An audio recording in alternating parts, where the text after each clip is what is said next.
No, but morning, everyone. FHIR Work Group. This is our second call in 2026. The chair for today is Jane Gilbert, but I will start chairing this call and then hand over to Jane shortly. I'll just run through the agenda today so we can confirm and see if we need to make any changes. So coming down, we have approval of minutes of the previous two meetings. There's some updates and news to run through. There's AU Core publication approval that's being sought today, and there's also the two identifier profiles. I think that we're looking to get included today at draft zero. If we've got time, then going through the R7 next steps and the next meeting agenda. Are there any changes people need to make to that agenda or would like to make? Sorry. I might just add to the updates, Connectathon and Firework Group,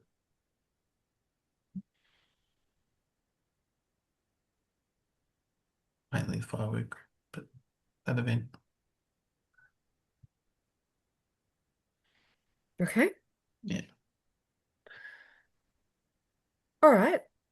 If there aren't any other changes, and you can pop your hand up at any time if you need to add something in or suggest something for the following call, then let's get started with the minutes.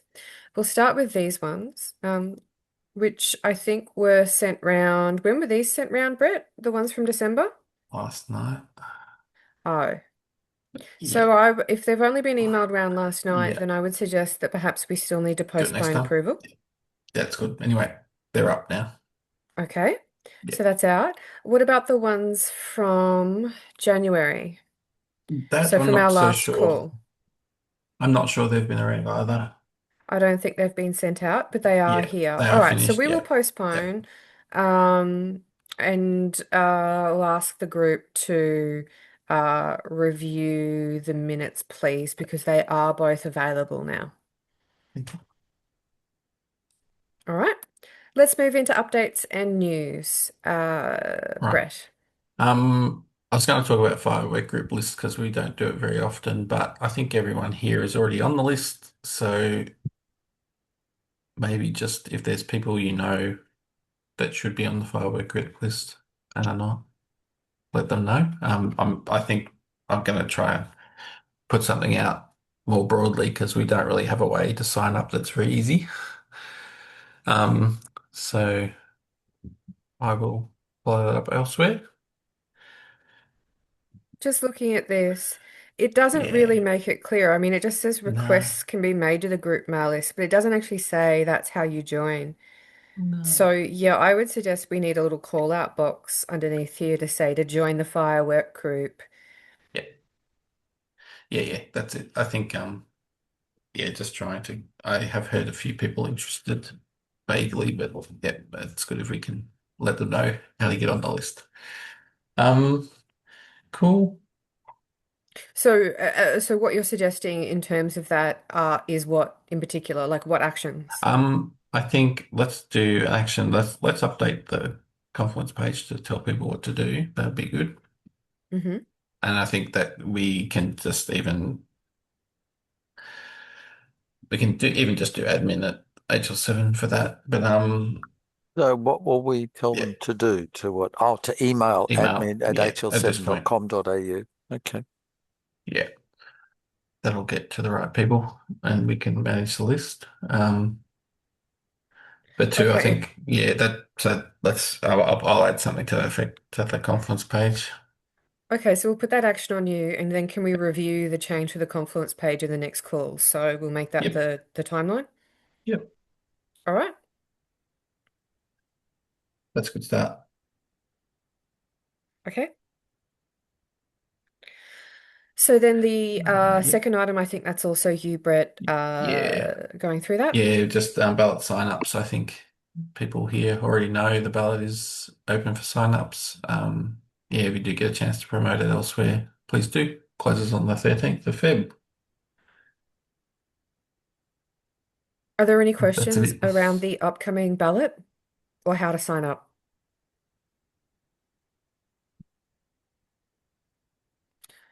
Okay. Next one, AU base R6 publication done. I think that's very It's, self-evident. I don't think we need yep, to yep. discuss that further. No, there's It's nothing to out. discuss, but it's there. It's published. Hooray. Um, yep. Cool. Uh, And there it is. yeah, that's the permanent one.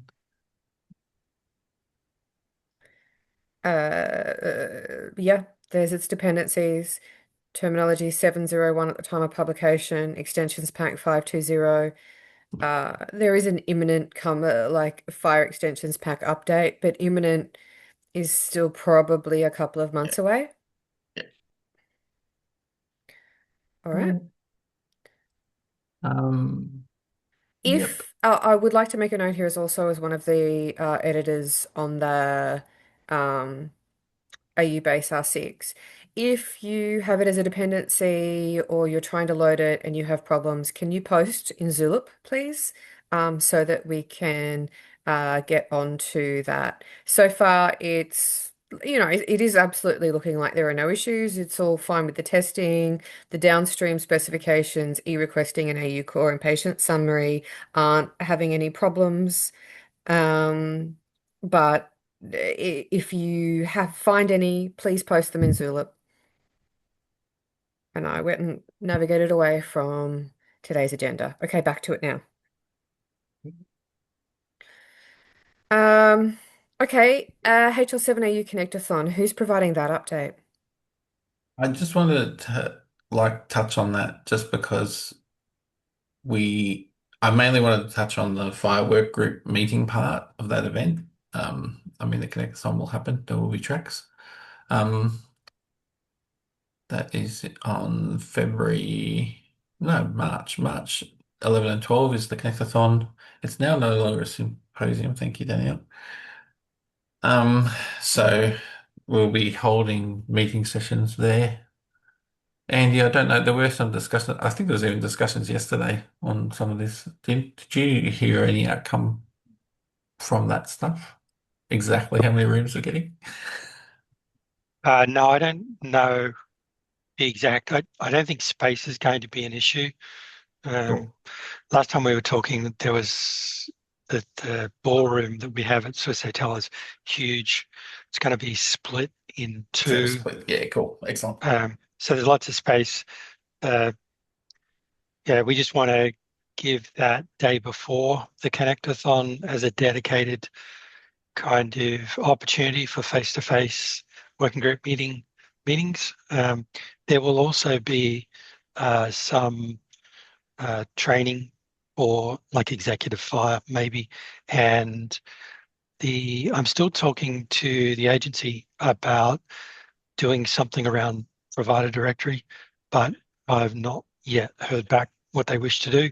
I'm trying to avoid having kind of a parallel connectathon stream of random events going on because I think we really want the connectathon kind of breakout sessions to be breakouts related to the connectathon, not random breakouts to talk about other stuff because then everyone gets dragged out to go and see something else and that doesn't make for much continuity.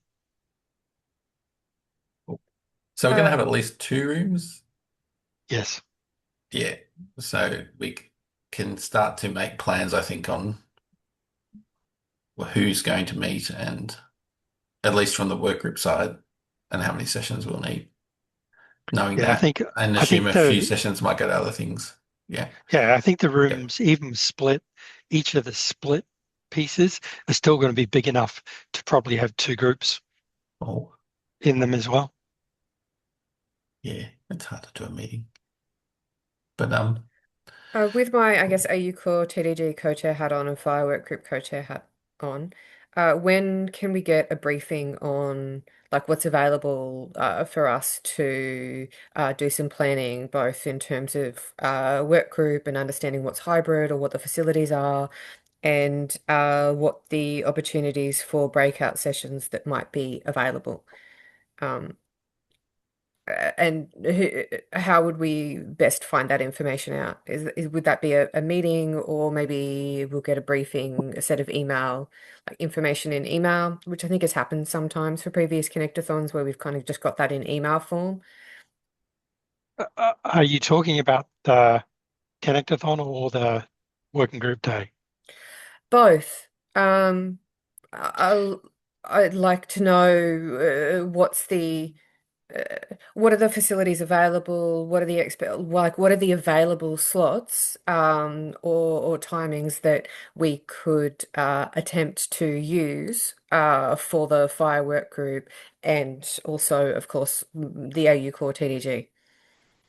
I'll find out from Robbie what the latest is today, and I'll send an email. Sounds great. Thank you. That would be awesome because yeah, we kind of want to start saying yeah how many. Yeah, we don't even know how many breakout rooms we've got or how big they are, so we can kind of make plans around that. I've seen a room guide, but I don't know if that was the final one. Yeah. Anyway, Okay. cool. That's great. I think that's all I want to say about that stuff. So we can go on. Does anyone have any other questions about the HL7AU Work Group Meeting Connectathon Day? While I find yet again whichever tab it was. It's this one. I can take over now if you want, Daniel. Not that Okay, you great. were I'll doing an stop awesome job sharing. anyway. Actually, No, I might not finish. stop sharing because I'm Keep about to sharing. do that. Keep sharing because I'm still on my phone and it won't work. But Okay, I okay, think we so just ran through that one. we did, Hmm. and I believe is that the same, Brett, the firework group, the next, or is Yes. that an additional? No, that's Yep, all done. same thing. We'll Yep. cover the stuff. Yeah. Okay, wonderful. Okay, so we can move on to number 3 on the agenda, which is our AU Core R2 publication approval. Danielle. All right, I'll bring this up. Okay, so this is the report out on AU, the AU Core R2 work, in which we're seeking publication approval today. Agenda is just running through the overall project status, PSS, what was the scope of R2, like what have we done in the FCP activities, and then request that the firework group endorses um, like approval to move into publication. So I'm not really going to run through the project description. That hasn't changed. That got approved through the project proposal. Um, the project scope, and it says in brackets AU Core R2. Whoops. Let me just edit that.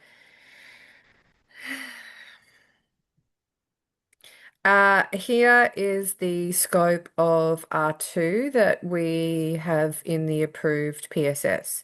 So this came out of a big scoping workshop in December at the December 2024 Connectathon.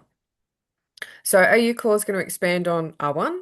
It's going to do a maintenance release, intends to do the working standard ballot, and it was looking at 3 priorities, which are supporting the active downstream projects, which at the time for this are 2 downstream HL7AU projects being e-requesting and patient summary. And then also doing incremental enhancement for AUCDI. R1 didn't cover everything. And looking at enhancing the existing content through the feedback we've got through testing, through Connectathon, through change requests that people have raised. Out of that, we knew that there would be at least 2 profiles, which is a Euclid medication statement and related person, and then some others raised by the community, which there have been. There's additional profile included. I'll show the scope shortly. So this is the process and where we are. This maintenance release has been a 14-month process as opposed to R1, which was an 18-month. So we're basically here. We've gone through all of this process and all of those steps, and we're at the publication stage in terms of the overall development cycle. Here are the criteria, I guess, for publication approval. This is drawn from the standards and governance section on the HL7 Australia Confluence. Um, we've got, of course, a project proposal for AU Core that was approved in R1, so that carries over. Our PSS was approved in the FHIR Work Group and subsequently ratified by the board. Um, the nib for the ballot for working standard was approved back in July. We have AFMM levels approved for all the artifacts, and all but two are AFMM2. So these are the two JIRAs, both of which have come to the FHIR Work Group after AU Core TDG has said, yes, we're happy for this to go to AFMM2, and they've both been endorsed by the FHIR Work Group in previous calls. The variant statement for AU Core has been cited and accepted. That was done back in July. It's not changed. And we're up to this stage, which is now that we have the publication branch, the last AU Core TDG call did a walkthrough of the QA.html. All those errors, warnings, and information messages were accepted by the AU Core TDG. So the last step is to bring that here to the FHIR Work Group to have that endorsed. Here's our scope. So the new stuff, the totally new stuff is on the right. There are 3 new profiles: medication statement, related person, and healthcare service. We've also added mappings for the AUCDI data group medication use statement. And then there are a number of profiles that have had improvements made to them.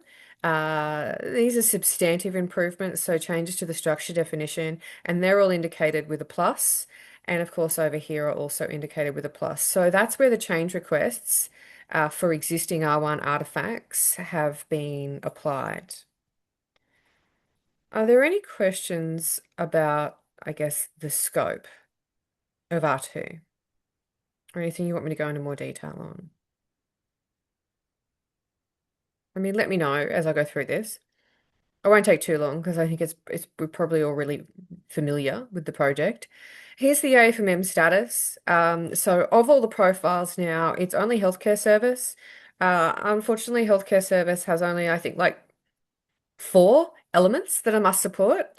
And we have fantastic coverage for like 3 elements, but we need 100% in order to meet the AFMM2 criteria of at least 80% of core elements being tested by independently from 3 independently developed systems. And so that still stays at AFMM1. It's very likely that'll go to AFMM2 in the next release. Here's our R2 dependencies. So across this, it's the same THO and extensions pack as AU base. And then we've got AU base. It's Smart App Launch 220, IPA 110, and of course they bring their own stuff in the bottom. We also depend on SNOMED CTAU in particular, and the AU-CDI release this is linked to is release 2. Any questions about the dependencies? All right. FCP activities. Yeah, we know about the membership of AU Core. So I'll go to this slide. Here's kind of what we've done overall.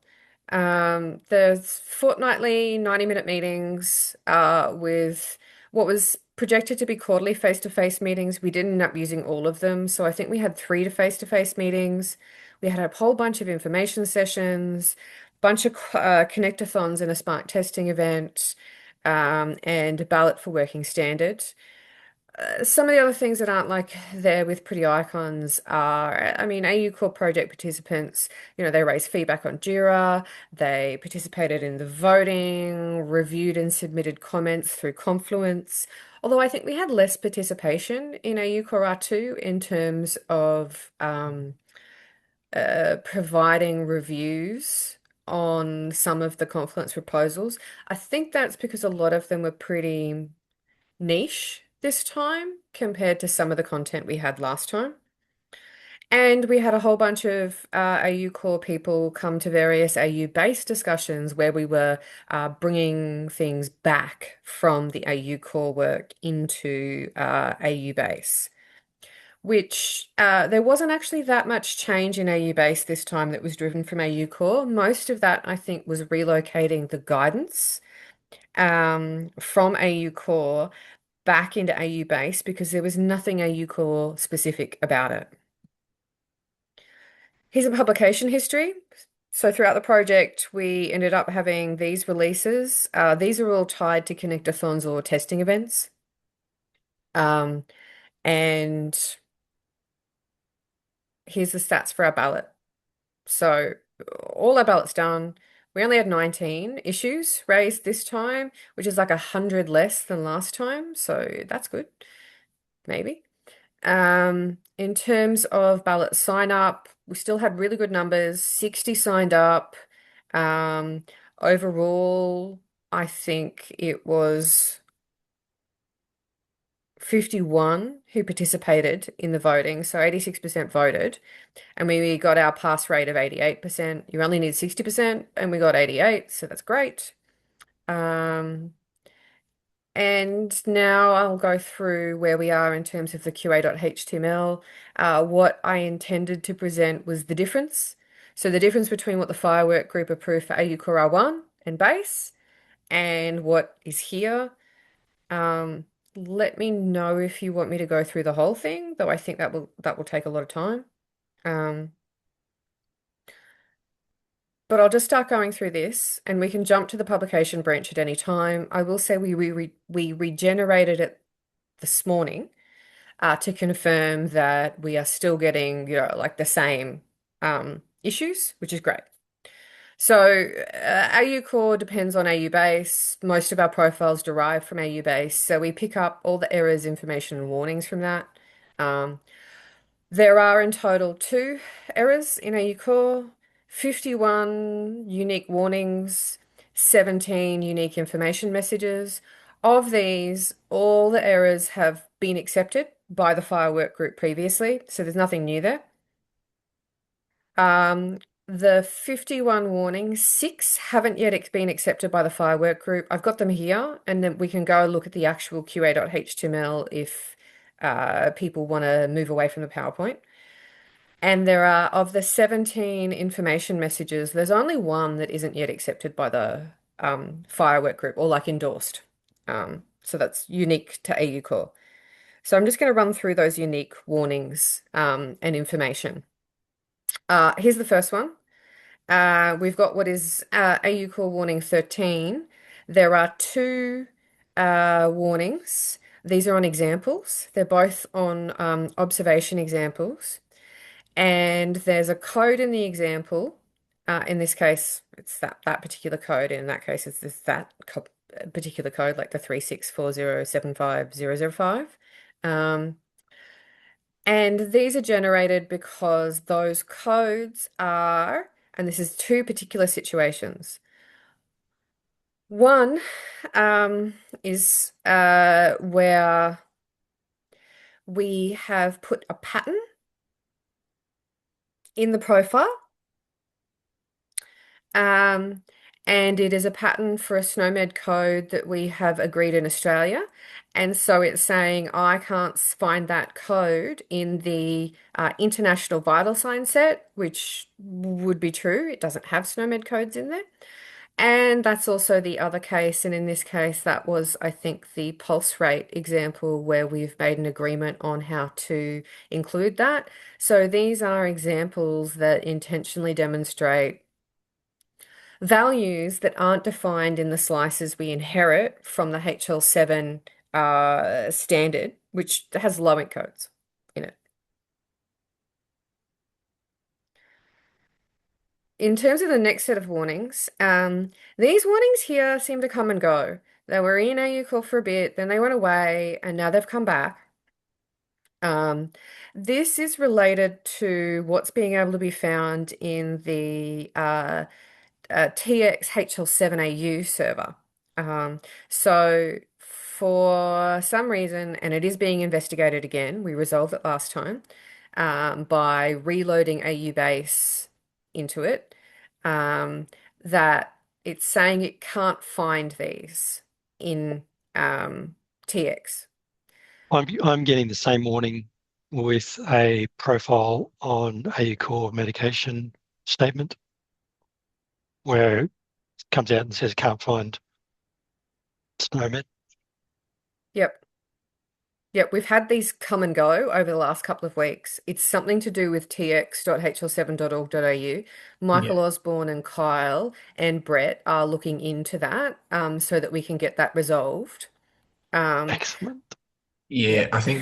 I think we did have it go away. But I think we were in a window after we loaded AU base R6, but before we loaded the new version of THO. So I have my ideas, but yeah, we'll have to work out what's happening there. I think it's a Onto behavior thing. Dodgy product. Anyway, we'll work it out because we did have it not coming up for a period. Yeah, I mean they've looked and these files are actually on TX, but not sure what is actually the trigger for this issue. But yeah, I agree, Brett. Now, once we loaded THO over AU base, this came back. So maybe.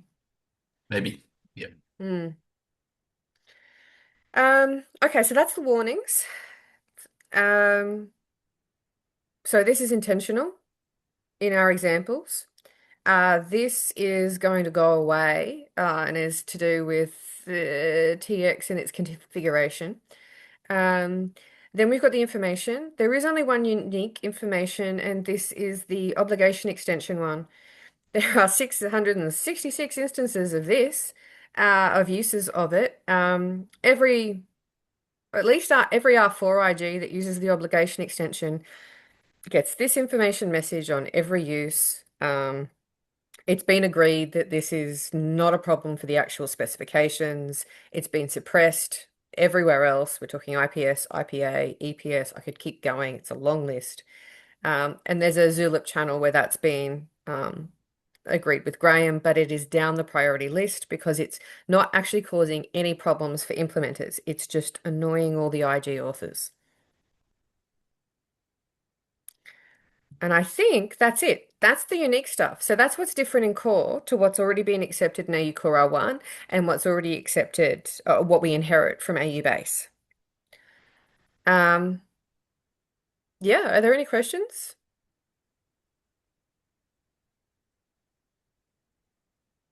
All right. I would like to, oh good, I'm not chairing anymore. I would like to move that the FHIR Work Group, what do we say? Do we say endorses or accepts? Here. I think we accept, don't we?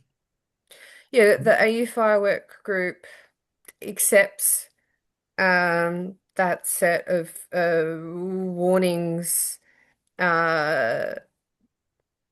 information errors for AU Core R2. Accepts the suppression of those warnings. Yeah. Well, I think we've got worded in AFMM that that you accept those warnings. Like we accept the warning exists. Yeah. Once you accept it, you should suppress it, but it's not accepting suppression, it's accepting the Okay. warning. Okay. We accept publication with the warnings. Yeah. And we also recommend, we also accept suppression of those warnings that we've accepted. Okay. So I'll shorthand that to say that the FHIR Work Group accepts the warning information on AU Core 200. Yes. Can I get a second up, please? Or is there any objections? How do you want to address our preponderance of influence? Where are we? Let me have a look at participants. There's 5, I think. Yep. So who seconded? Nobody. Reggie, you're right. I'll second. Thanks. Okay. Thanks, Brett. How many sorry people do we have? 1, 2, 3, 4, 5. Um, or let's have Michael Wilson not vote. So we'll Yep, get, that's fine. yep. And that should be that. There we go. Everyone else can vote. Okay. Just Is like a anyone poll. abstaining? Do you want to, like, Do you want a poll? yeah, are you able to Yeah, I can do a poll. do it? Okay, make it. There you go.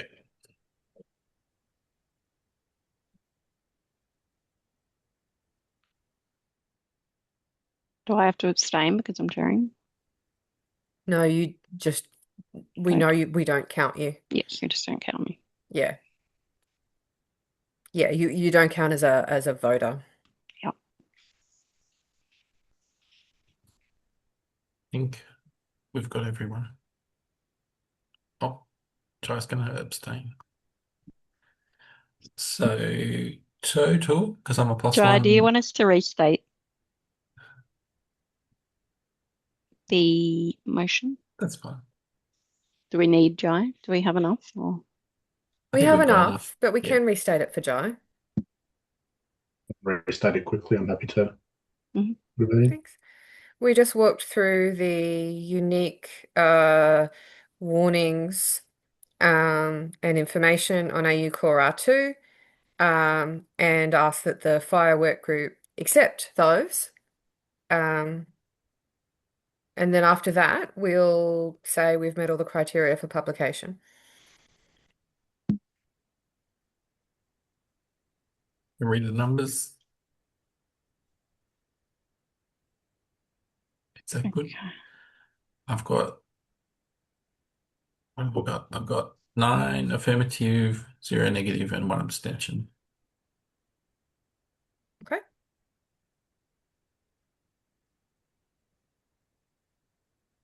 Okay, so one of those affirmatives was mine, which you need to All right, discount. let But me then In the Jai has chat. gone. and Jai's Oh, added Jai's gone well, Jai's affirmative, just so put an that's good. affirmative in the chat so we could Then swap we'll it. count Yeah, we yours. can I'd swap them. mark So if I I was abstain. needed So in column. I've got that's excellent work, Jai.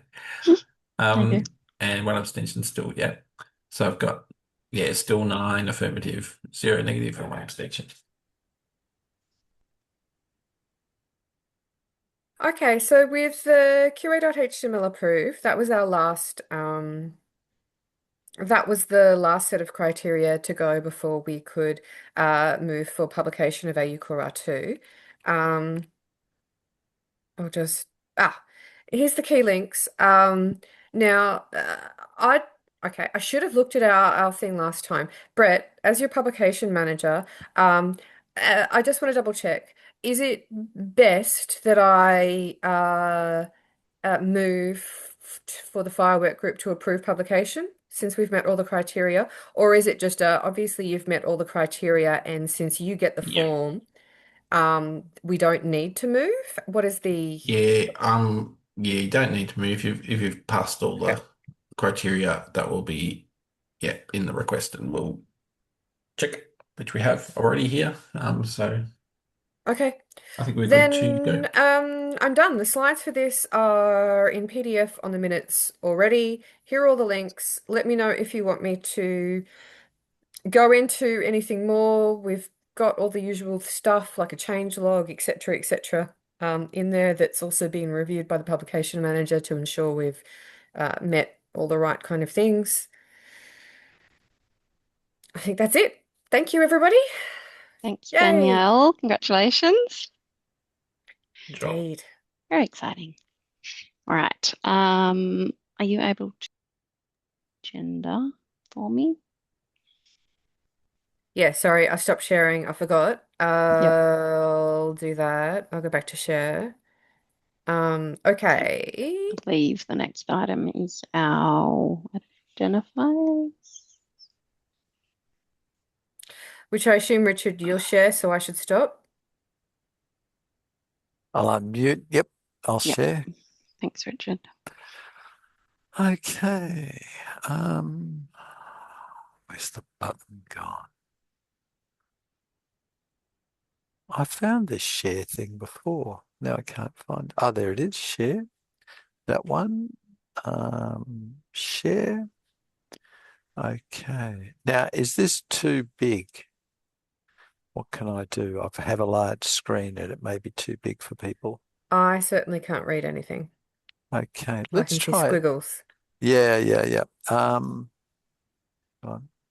Stop share. Share.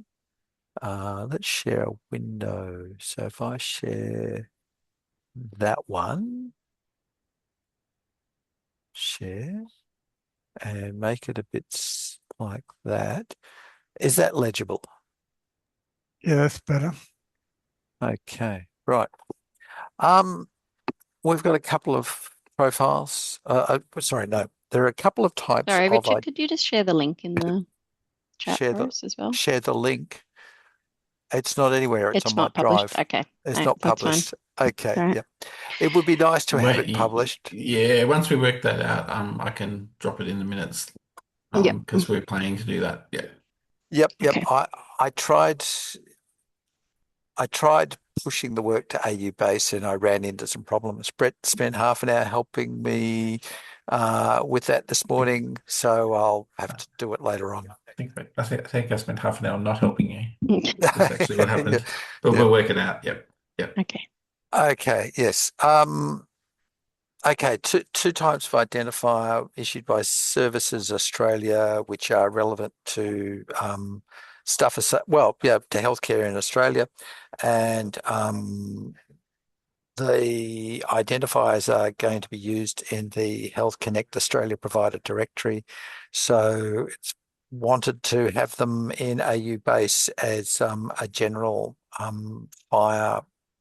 general description of FHIR profiles to support those two identifiers.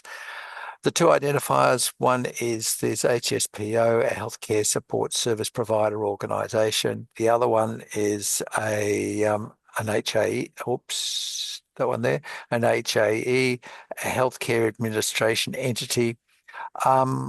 Since the last time I showed these, I've done a couple of things. I responded to the comments that were made at the time. What have we got? We've reduced the invariants on them so that the invariants are now just the same ones that are on IHIs and HIPPOs and HIPPIes and so on. I think that was the main difference. There are a couple of outstanding things that have to be worked out. One is the identifiers have a type. There's a standard pattern. We'll need to work out what value we want to have for the types for these, whether we want them to also be the NOI, which is what's used for HIPPOs. And some of that turns around a discussion of what we want the NOI identifier to identify as a type. The other issue that's still sitting around is the examples for these is that as yet Services Australia haven't advertised and probably haven't determined some acceptable example values for these. So the examples, there's no real advice on example values for these where it would be a valid example that would pass all of the integrity checks. And the other thing is that the publicly available documentation on these identifiers is still patchy. So what I've done is I'm pointing to, I've changed where that documentation points to being a digital health agency page on the healthcare identifier service. You've got to dig before you can find any real reference to these two new identifiers there. But that's the stuff you find says, I will be talking about this in an updated version of the information. So that's where we've got to with it. They build nicely. They look like other identifier profiles. I've got a couple of examples in here for them. What questions do people have? Could you in this at least give a description of what they're for? I know I can read the words, Yeah. but I still don't understand what are we meant to do with them. I can, yeah, I'm a bit, I understand getting this in early, but it seems we're probably the quickest or quicker than anyone else in terms of seeing this through. So I don't think we would be the one holding this back. Um, but I just don't understand what a support service is meant to be and what entities would. Okay. I mean, here's the sort of stuff that's out here. So the people who are working on this saying that this page on Services Australia is misleading and needs updating, and they're working with Services Australia to try and get it right. So a healthcare administration entity, relevant organisations can be assigned an AHAE for health-related administrative activities, such as supporting the delivery and monitoring of health programs. Ugh. It's pretty obtuse. HAE, health administration entities, relevant health professionals can be assigned a HAE for health-related activity. I'm not sure. Now, look, I'm myself not really sure to the extent that these are for people and to the extent that these are for organisations. This is the stuff that's out there and available. Okay. Um, what have we got? I think I've got. I mean, that's the sort of stuff that's out there.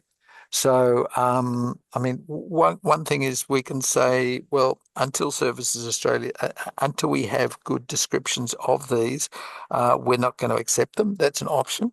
Another one is we'll make do with the vagueness that we have, with the theory being that these are identifiers which are issued by Services Australia. They will follow whatever rules they decide are appropriate for them. When you get one, this is the structural shape of it. What it really means is whatever Services Australia decides it means, and that's not actually a community debate thing.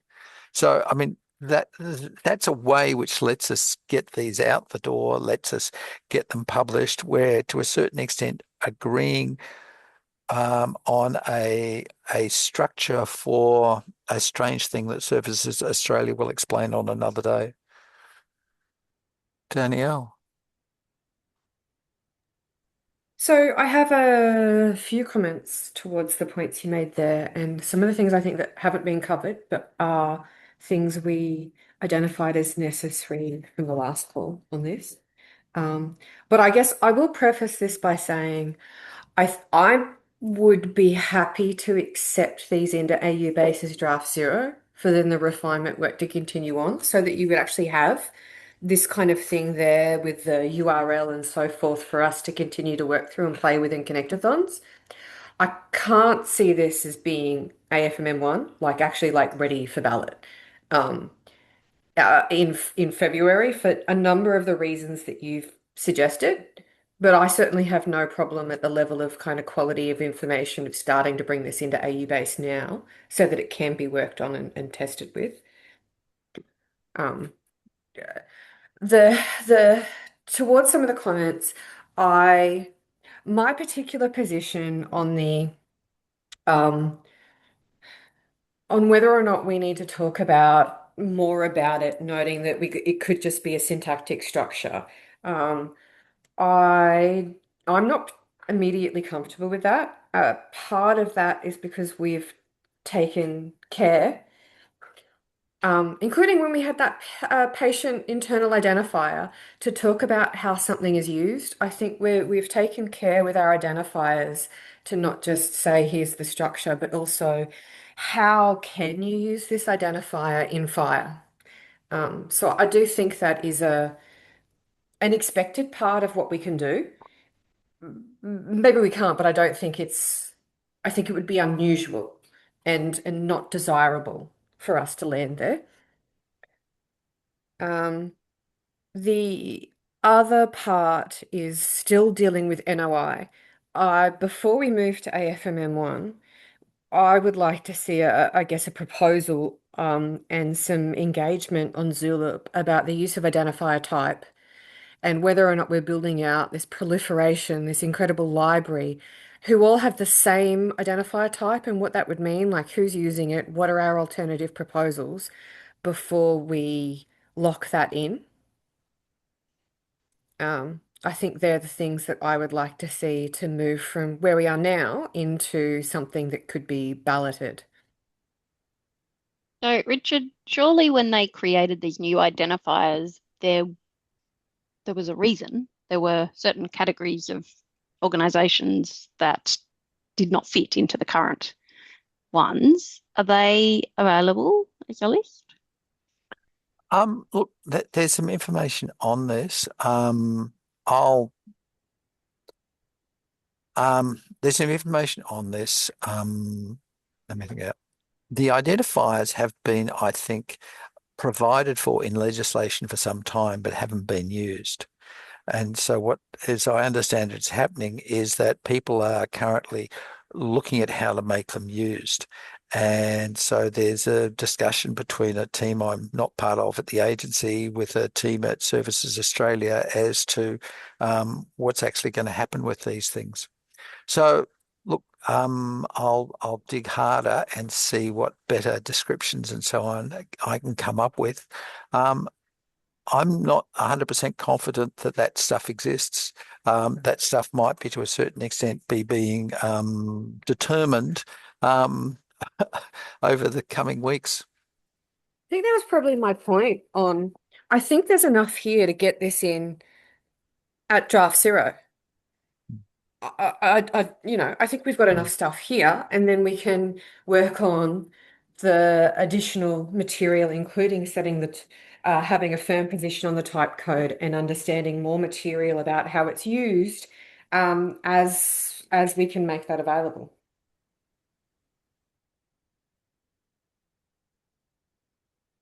I'm presuming none of these organisations that would have these identifiers are eligible to have an HPIO. I don't think any of these identifiers have yet been issued. And so, yeah, I mean, there's that little comment about HIPPOs and HSP-Os being exclusive. An organisation gets one or the other, but not both. I look at that and I think, so you could have a HIPPO organisation which has as sub-organisations some HIPPO parts and some HSP-O parts.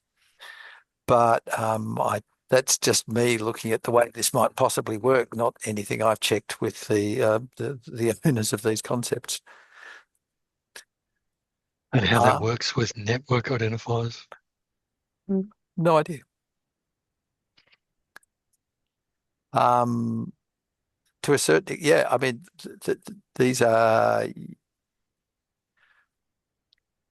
yeah, I mean, these are useful and questions. I guess one thing is, do we want to have these? Do we want to have? Let me think out the profiles as being. Let me think. Trying to think of the words. Do we want to have profiles only for things that Services Australia have a very clear understanding of exactly what they want to do with? I'd be pretty comfortable without even exact, but even somewhere in the rough ballpark of a direction would be useful. Yeah. Not wanting to put too fine a kind of level on it. I mean, it's just it seems. I kind of agree with Danielle. I don't mind if we kind of start talking about them, but I guess no one's going to use them if no one has been allocated one. Then yeah. Look, I mean, Michael's just popped in some stuff from an AI generation, which is the sort of stuff I've seen from that. And then Jai's popped in a thing which I've seen. Now, is this, I mean, is this the sort of stuff we want to refer to? I'm not quite sure. So if you followed the link to Jai's thing, the Healthcare Identifiers Act, and so here's the sort of stuff that people are working on. And as he says, it was approved late last year. Does this provide the answers to clarification questions about what these are that people are interested in? Oh, I see I'm scrolling down this thing. So the links in the chat about healthcare. It just provides some of the background on, I guess, the intent behind the introduction. Yep. But I think, like we're saying here, it's pretty early days. Yeah. As well. So given it doesn't look like you've been assigned out, we've certainly got time to work through the detail and what we need in terms of AUB. What are HAEs? Okay, so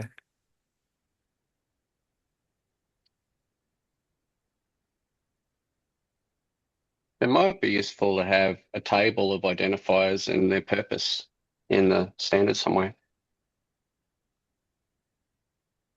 Like those particular ones, the national ones.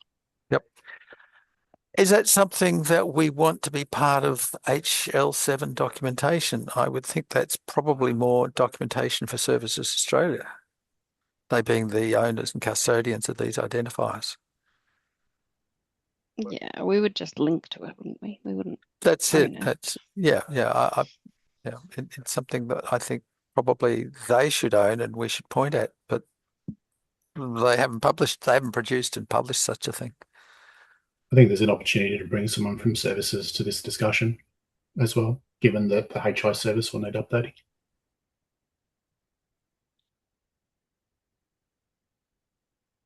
Brett's got his hand up, and so does Heath.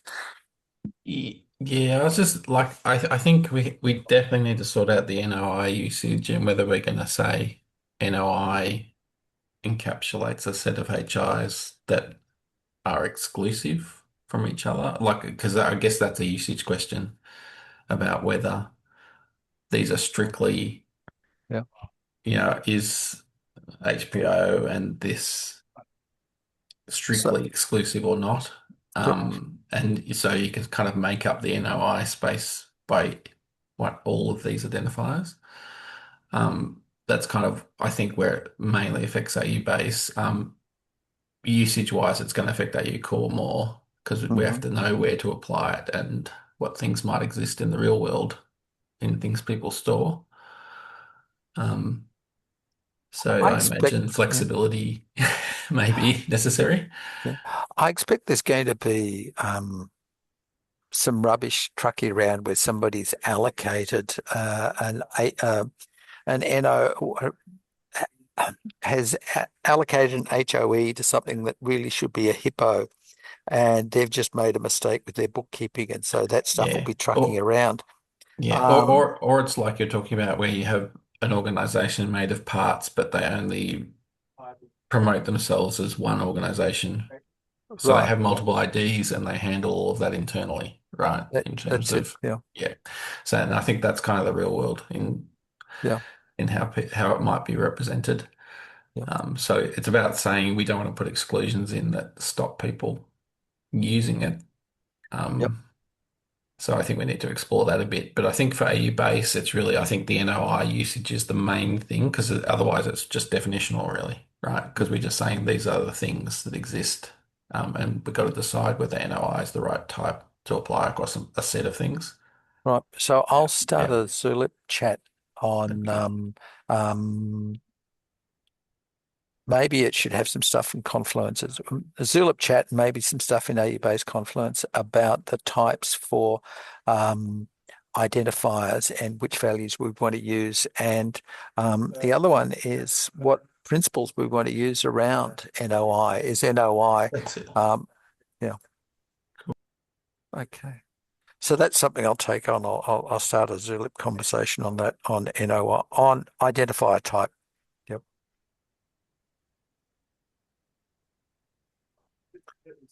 Heath's got his hand up. Yes. Oh, hang on, sorry. Current definition of NOI, Danielle's put in the chat. An identifier unique to an organisation assigned by an identifier scheme managed at a national level. That's pretty broad. This is commonly a healthcare provider identifier, but maybe a uh, a PAIO, an organ. So Yeah, but I- that's because they were Is the only that things that existed at the time. And if we're is going that to from an spend this LLM out, or is that actually formal definition somewhere? well, NOI is an HL7 concept. Yeah, but an HL7 concept wouldn't be referring to HPIOs. HL7, yeah. The code system, it's an HL7 Australia concept, code system. So to a certain extent, this group controls the meaning of NOI.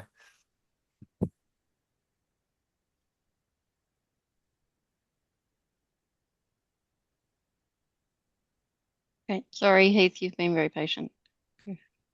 I've come late to this conversation, but just on the topic of types, I just wonder whether we need to be continuing this idea that identifier profiles need to have a type. I mean, this is an interesting one because we don't want more than one NOI. And so if this is just an alternative for a different kind of provider, because they don't fit the rules of the HPIO, then I guess it is another NOI. But if it's grey, and it sounds like the definitions of these things are still pretty grey, I think I come back to Danielle's point that I think it's probably a good start. And from my perspective, I would rather see these things like the system URIs and stuff published in a place where developers can see them, even if the definition of the actual identifier is not clearly understood and how it's going to be used and how it's going to be issued, etc. I think it's a good place to start, especially if it's in legislation. But it would be useful to know exactly what kind of entity these are going to be assigned to. And if I heard correctly, there's still some unclear nature on whether a HAE is actually for an individual or an organization. So at least knowing that it is going to be for an individual or an organization needs to be stated somewhere. Obviously, later on, we'll actually assign it to appropriate AU core um, profiles and the like, but I think it would be helpful to at least know what kind of entity it's associated with.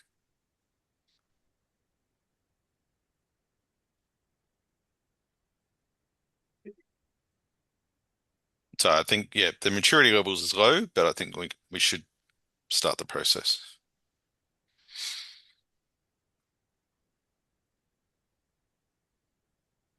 In terms of where identifiers, I mean, broad stuff about identifiers is here, which is another obscure place which doesn't give you the URIs, it just gives you OIDs and so on. So that's the sort of stuff. Just following on from what Heath was mentioning, it would be nice if there was a better way of finding this info. Yeah. because like I think we could have a discussion like heading towards NOI, meaning Services Australia, HI identifiers that are exclusive, covering the scope of all organizations in Australia, right? And then like that kind of, if that's what the rules are, that kind of makes sense to me because I just go, these are national identifiers managed by Services Australia, and we can define it's actually broken up into separate subparts based And on these refer identified types. Yeah. and reference that namespace Yeah. registry that we've got for electronic health or whatever it is. Yep. Yep. I kind of think that makes sense. And then you've got an NOI meaning that is pretty specific. And if they decide to add a new type of organization, as long as it's exclusive, we can just add it in to the NOI space. But I'm only assuming that's how it works, right? Because there's no real explicit rules saying that these are exclusive. Hmm. It's I alluded think to that's with the key. HSP. Yeah. I Yeah. would hate to see that we've got multiple NOIs for an organization. Yeah, that's the premise, isn't it? Is that true? We only ever have one per organization Yeah. of some kind. Yeah, yeah. But again, going back to my point, it has identifier type run its day. In the end, system is the key. Well, I mean, I guess one of the things, what do we want to do with identifier type? As a Is it? concept in FHIR, it's a case of this is to give you some information about about the meaning of this thing if you don't recognize the system. It's That's what you put learn. in. It's what you put in your V2 message. Ah, Well, not only okay. that, there are other use cases for it. When we Yeah, yeah. connect It's with a good Services bar. Australia, Yeah, we use, yeah, HPOs and we need yeah, to know what they are. Yeah. yeah. It's like a heading. You can. It's like a Yeah, category, really. yeah. It is But I exactly. think they've Yeah. done their, I think they've run the course personally, and it's overhead and pain. I'm not so sure. A whole bunch of IGs that people were building have a discriminator and they use type. Yeah, it's a good point. So there's a whole bunch of different things. I know the My Health Record was doing particular things with it. Like yeah, back in CDA, they use these types to distinguish between identifiers instead of using the OID and things like that. So I, while some systems might have moved on, I don't know that we can actually we got to engage with the That's community to make such a substantial change to how identifier profiles have been since day dot because the identifier profiles, I know they're profiles, but they came from the slices and the slices had typeset when we had all of these as inline slices. So it's been a good 6 years where this is just how it works. So I wouldn't be confident in understanding the flow-on effects of people who've tried to implement AU base over the years, and this has been a constant. Yeah, I think the discriminator is the argument there. I that it's used in CDA and HL7v2 and the like. I think that's just an integration problem. But yeah, the discriminator bit is The definitely. other is, I guess, searching. If you want to find identifiers for someone and you want to just do it by type, give me the national identifiers for this thing because you don't specifically know what they have and you don't want to stick in a system URL. Don't know how common that is, but there is some Yeah. But usage for this I mean, stuff.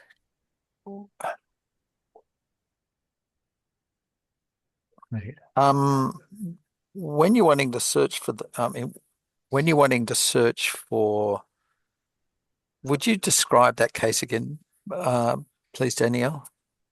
Well, I mean, this wouldn't be particularly common, but if you're trying to like just retrieve the set of identifiers or populate of one particular type, you can do that with, well, type. Yeah. I mean, to a Yeah. certain degree, it's like MRN. We'll never know the system URL. We use the type for that always. So some identifier profiles will always keep type because there isn't a single unique URL by which that can be determined. In fact, lots of our identifiers would.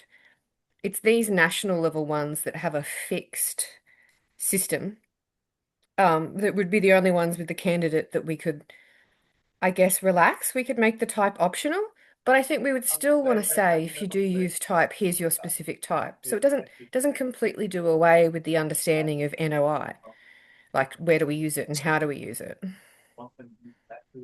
I'm assuming it's going to have the same 16-digit pattern with a unique first 6 digits.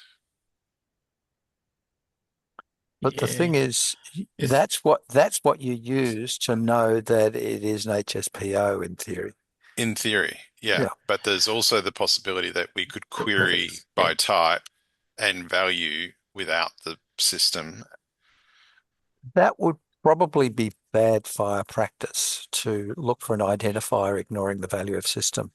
Not necessarily if we know that the value is unique because of the structure of the NOIs that we're actually querying. Richard, can we see the And I'll just say, like, depending on the database they have, if it's not Fire Native, they may have the OID instead of this system URL. Um, though the types cross over between the OID-based systems and the non-OID-based systems. But there's But a the lot of URL legacy versus OID systems doesn't. that can't even support an OID, like something Yeah. much smaller. Richard, can we see the yeah, but invariants, Richard? Can we the scroll invariants, down? yep. Yeah, can we Yep. scroll down to those? Oh, hang on. Yep. Yeah, The yeah, invariants. yeah. Because we'll have the lun check, the Yep. prefix. Yep. Yeah, that makes So sense. it's a And 16 6-4. Okay. digits. Yeah, yeah. Yep. Now, this one could have a longer prefix. I mean, it could, I think the prefix for this could be 800, 364, 1100.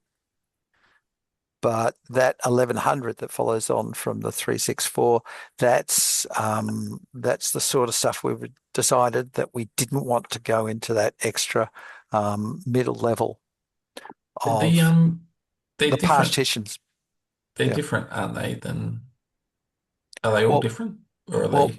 well, the 8, I mean, some identifiers have got a 364, some have got a 363, and so on.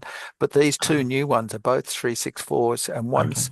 one's got I think 1100 as its partition, and the other one's got anything between 0001 and 100 or something or other like that. It's got a range as its partition. Okay. This Yeah, is and the I But think HAE since that one. makes it unique, it'll have to go back in and we'll just have to explain or change like the prefix. Because if one of them's always got 1100, then just change the prefix to include the 1100. Just do it. Yeah, okay. we could do that. Yeah.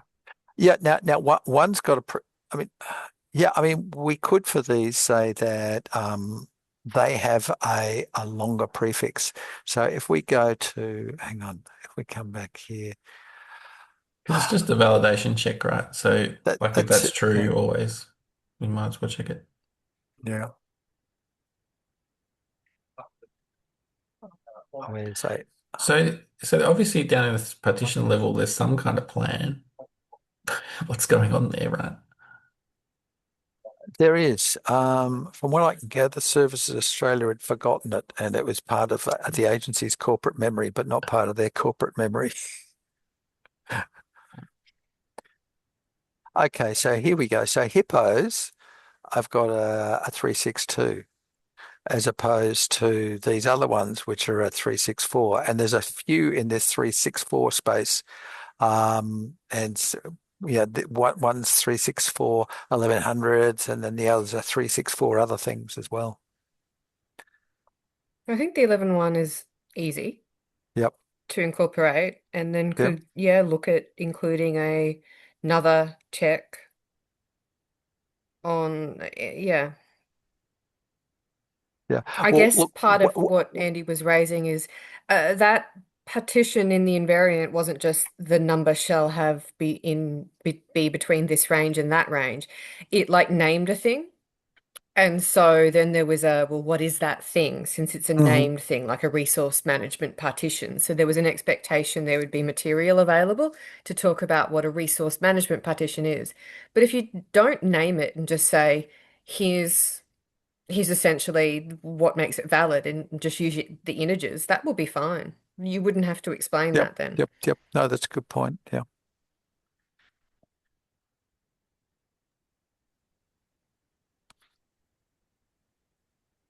All right. Well, I mean, like I'm happy for this stuff to go in draft and for this to then be worked on. Yeah, I think it's good to get it out there. We can point at it. Yeah. So I'm assuming this is all under the Health Connect PD project work Yes. Yep. and will be referenced in their IG. Yes. Yeah, so I think it's And important. It needs. and we'll need examples of use like the other identifiers have, and Yep. yeah, So so forth. hang on. Yeah. So Yeah, hang on. I think that would resolve my problem Yeah. around Yeah. what kind of entities are using what. I mean, the HPSO is obvious, but Well, actually, Richard, can you, the other one wasn't because so. what it needs to do is also get associated with the resource. So So I assume the here's two examples I've put together for them. Okay, here's the HSP-O one. Yeah, cool. That's a junk example Yeah. value. And then so other than that, it's basically just done up as being an example with I, HSP-O. ideally, Services Australia supplies. Oh, yeah. Mention Well, as long, Ide HIs. as long as the ideally, LUN is Yeah. correct. The Yeah. main thing is that that satisfies the invariance. So just make sure you calculate the LUN. yep. Well, no, the thing is, Yeah. well, hang on. If we calculate one that satisfies the LUN, then it's unless they have reserved some values, it's may well become somebody's real value. So what I've done is I've gone the other way of saying this thing will fail the LUN check. I assume I haven't checked it, but it's got the 80364 1100. Okay, So so that And meets those rules. yeah, Yeah. I can think we we just want agree on a we list of, I yeah. mean, unless anyone has any real objections to including this as draft, can we agree on a list of actions to be done for like the PR to be submitted to take this into AU-based draft, and then we can like vote on if those actions are done, are we happy for that to come in? I mean, I'm happy with this as pretty much, unless the people want to add more to the narrative now. Well, I I think don't think we're based saying on change Richard's anything. concern which is highlighted, and that's an important thing, that there isn't a test arc available, I think we should have a No. note Yeah, warning people about that in sure, AU-based draft. sure. It's Yeah, very different to the other ones. because I know it's in the we would example, but it should expect, be like a stew note or something on the yeah, um profile, like the intro.md. because but would we would expect Services Australia to have a like a test environment, HI testing, right, to include a set of Yep. entities that and a spreadsheet that we can use. We can just say that it Yeah, isn't advice on that isn't available yet. yeah, Care needs to be taken to ensure that you don't accidentally or, yeah, unintentionally use a real sure. HSPO or something. So I you just think want we to just need note, to add a yeah, note to this yeah, intro. yeah, cool. Hang on, you'd put a note up here saying, Yeah, stew note. Yeah, just um, highlighting that. note there are no known test values for this. Yeah, something to that effect. We don't have to Yep. agree Yeah, on the exact wording now, but Yeah. I think a cautionary note. Um, and so I would expect a do you want cautionary to? note. Yeah, I'm expecting some additional checks in the invariants, hmm whether that's adding an invariant or like changing the prefix for the one that is got like an 1100 or something, to just add the 11 after the 364. Yep. And yeah, it's the HAE that gets the 1100, while Yep. this one gets something between 1 and 1000, I think it is, looking at what Can I've I got. then ask uh, about which resource profiles, AU-based resource profiles, these would be included in? It seems clear to me from what you've said that HPSO is deemed appropriate for AU-based organization identifier.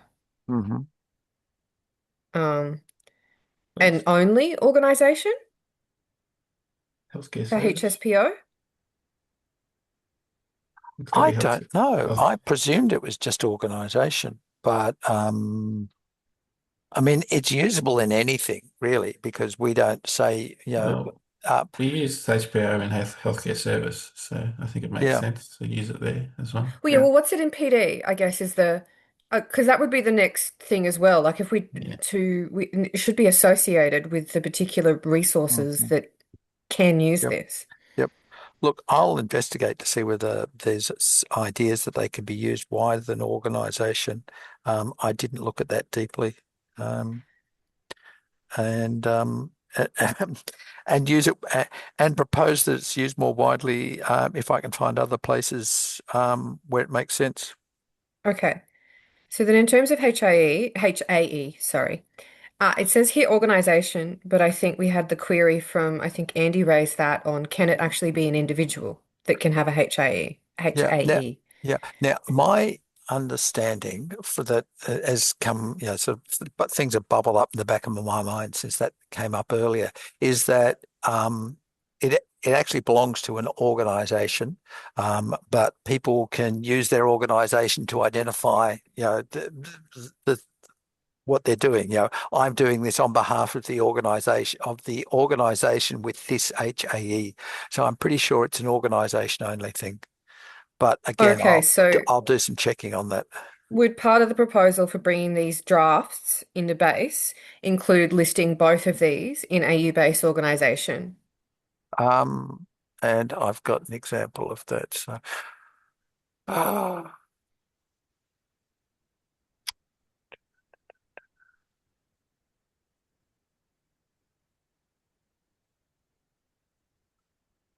there we go. So I haven't got the HAE on this build, but there we go. So that's how it comes up there.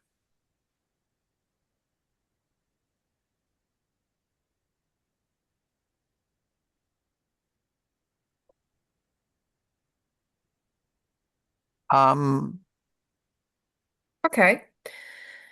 Now, the work that I've been doing on this, I've been doing on two branches. So there'll be an HAE branch and an HSP-O branch. So you won't actually see the two together anywhere. Do you have JIRAs available for us to reference Yeah. in motioning? Yeah. There's meant to be 2 tickets. Yep. Yep. Okay. Yep. I don't have any, like, those are the actions that I thought needed to be undertaken as we move this into a U-base in draft form. I guess I think the other concerns I've heard from people are things that will take time, including fixing the NOI stuff. Is there anything else that people think need to be done as we in like a proposed draft inclusion, that like the first one?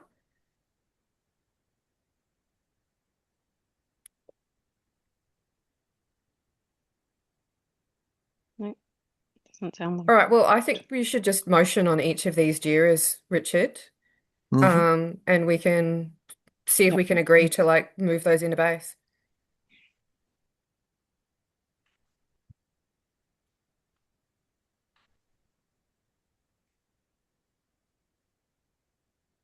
And I'll just put links to those into the chat if anybody wants to find them the easier one. So here's the HSPO.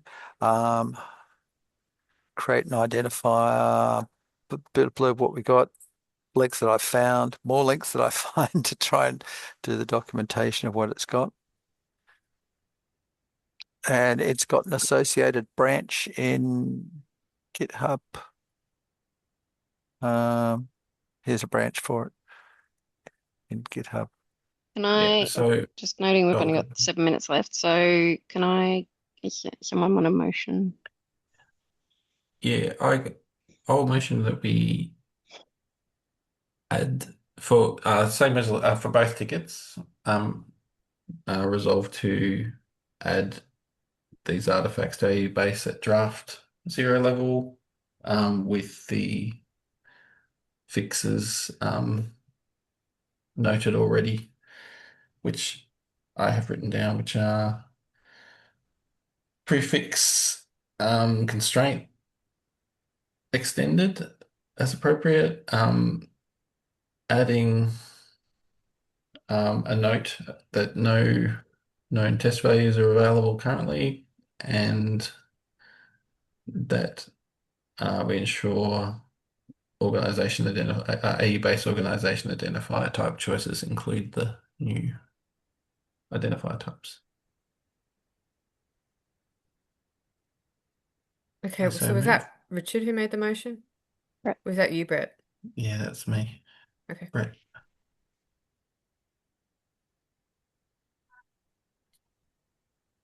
Get a seconder.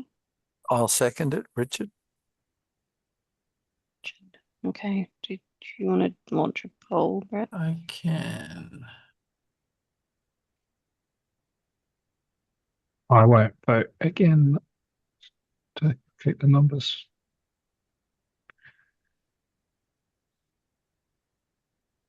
Launch this one.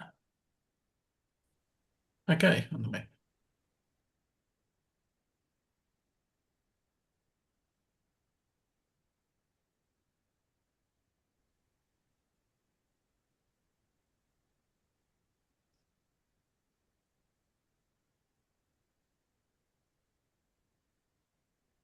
That's everyone, I think. So I'll end the poll. We have 9 affirmative, 0 negative, and 2 abstentions. One of those is no. Oh, which one? The abstention. One of the Yes. abstentions. Yep. So I won't count you. One abstention. Mhm. So 901. Yeah.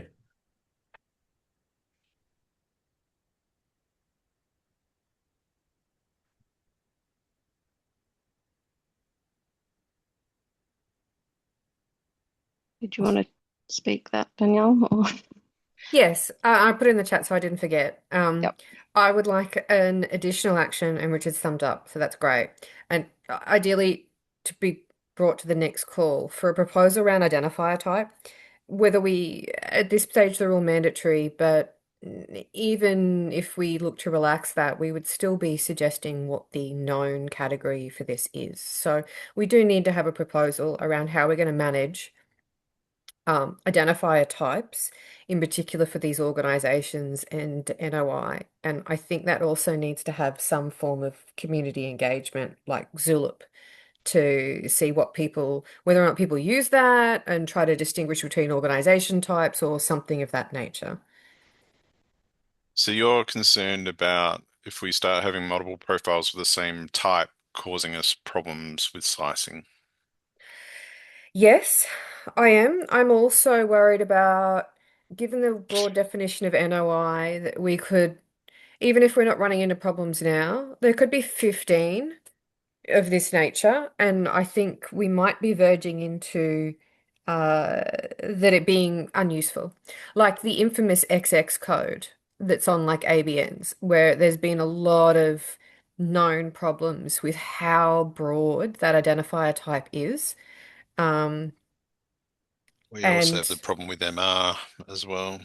yeah, so I think we need to consider a granularity and how Yeah. useful that would be. And maybe we do, like Andy noted in the chat, we've got NATA.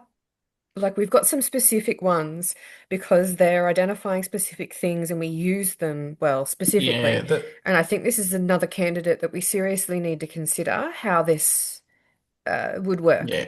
I think since we've used it for HI identifiers, like I think that would be the scope we would probably look at to say, do these four identifiers go into a set? And if if Service Australia invent a new one that covers a different set, that would go in as well. Yep. Now, some of the stuff on that is like yes and no. These are not healthcare providing organisations, so they're not No. healthcare identifiers, but they're organisations that do work around healthcare. So they've got them as a slightly different sort of thing. Yeah, I agree. That would need a different definition. Yeah. NOI doesn't say anything. Oh yeah. Sorry. I thought it didn't say something that it does. Yeah, I mean the description would have to change. Anyway, if there's different more identifiers, like I would probably turn it into something that wasn't specifically saying HPO and PO. It would be more health, I'd oriented around the HI service or something like that. Yeah. I mean, these Yeah. aren't healthcare providers, so that suggests that they aren't NOI. They are organisations that help healthcare providers. So we don't have a type for them. So I guess we should start a thing to solicit another type for them because, these, a thing that wasn't obvious to me before, but these are not healthcare provider organisations. These are organisations that aid healthcare provider organisations. Yeah. What's in the description? Yeah. I like that. We Yeah, might have I think that we to have to come work back on to that. that Yeah, because we'll do that we're in discussion. Yeah, cool. at time. So sorry, coming back to the agenda, we did not get to our 7 next steps. So are we happy to move that to next meeting? And Yeah, I think maybe, I think that's probably wise. We should probably think about if we want to run some activities at the get at the face to face around that too, like what that might look like. and we will get an update of rooms available and we can work on that offline before the next meeting. Yeah, terrific. Right. Then we're at time, so I'll close the meeting. Thank you everyone for your participation. Thanks. Thanks, Shane, Danielle, Brett. Thank you all. Bye. Thank Thanks, you. Bye. everybody. So